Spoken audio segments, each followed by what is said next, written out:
ओम नमः शिवाय। ओम श्री भगवती वासुदेवाय नमः। स्वागत है आपका हमारे चैनल श्री वचन में। आज हम कार्तिक स्नान में सुनी जाने वाली ब्राह्मण और ब्राह्मणी की कथा बताने जा रहे हैं। एक नगर में ब्राह्मण और ब्राह्मणी रहते थे।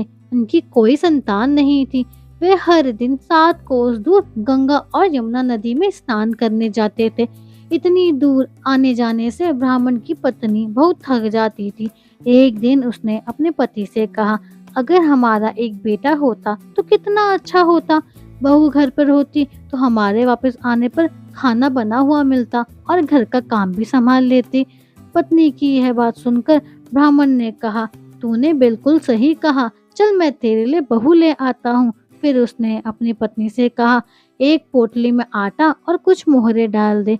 पत्नी ने वैसा ही किया। ब्राह्मण पोटली लेकर चल पड़ा। रास्ते में यमुना किनारे कुछ सुंदर लड़कियां खेल रही थीं, जो रेत में घर बना रही थीं। एक लड़की बोली, मुझे ये घर चाहिए, मैं इसे नहीं बिगाड़ूंगी।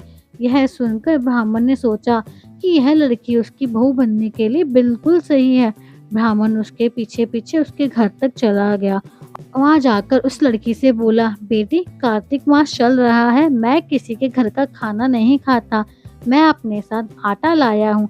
अपनी माँ से पूछो, क्या वो मेरे आटे से 4 रोटी बना देंगी। लड़की ने अपनी माँ से पूछा तो माँ ने कहा, ठीक है। ब्राह्मण देवता से बोलो कि वो आटा दे दे, मैं रोटी बना दूंगी। जब आटा छाना तो उसमें से मोहरे निकली। यह देखकर माँ सोचने लगी, जब आटे में मोहरे हैं तो इनके घर में ना जाने कितना धन होगा। उसने ब्राह्मण से पूछा, क्या आपका कोई बेटा है। ब्राह्मण ने जवाब दिया, मेरा बेटा काशी में पढ़ रहा है। अगर तुम कहो तो मैं खान कटोरे से तुम्हारी बेटी की शादी करवा के उसे अपने साथ ले जाऊं। लड़की की माँ ने सहमति दे दी। जब ब्राह्मण घर पहुंचा तो उसने अपनी पत्नी से कहा, रामू की माँ दरवाजा खोल, देख मैं तेरे लिए क्या लेकर आया हूँ। पत्नी ने दरवाजा खोला और बहू को देखकर खुश हो गई।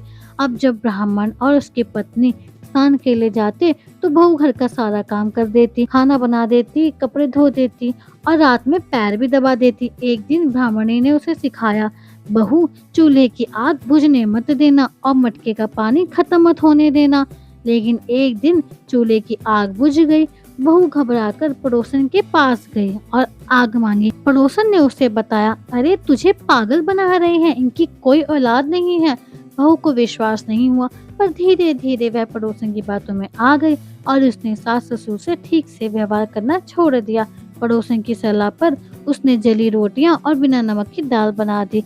अगले दिन उसने सास ससुर से 7 कोठों की चाबी मांगी। जब उसे चाबी मिली और उसने 7वां कोठा खोला तो उसने देखा कि अंदर भगवान शिव, माता पार्वती, गणेश जी, लक्ष्मी जी, कार्तिक स्वामी और 33 करोड़ देवी देवता विराजमान है। वहीं एक युवक माला जपते बैठा था। उसने पूछा, तुम कौन हो। युवक ने कहा, मैं तेरा पति हूँ, दरवाजा बंद कर, जब माता पिता आए तब खोलना। सास ससुर के लौटने पर बहू ने उनका स्वागत किया। उसने अपने सास ससुर से कहा, माँ इतनी दूर स्नान करने की जरूरत नहीं है, घर में ही गंगा यमुना है। सास ससुर ने विश्वास नहीं किया तो बहू ने उन्हें 7वां कोठा दिखाया, जहाँ सभी देवी देवता विराजमान थे। माता ने उस युवक से पूछा, तू कौन है। उसने कहा, मैं तेरा बेटा हूँ। सच साबित करने के लिए विद्वानों ने परीक्षण रखा।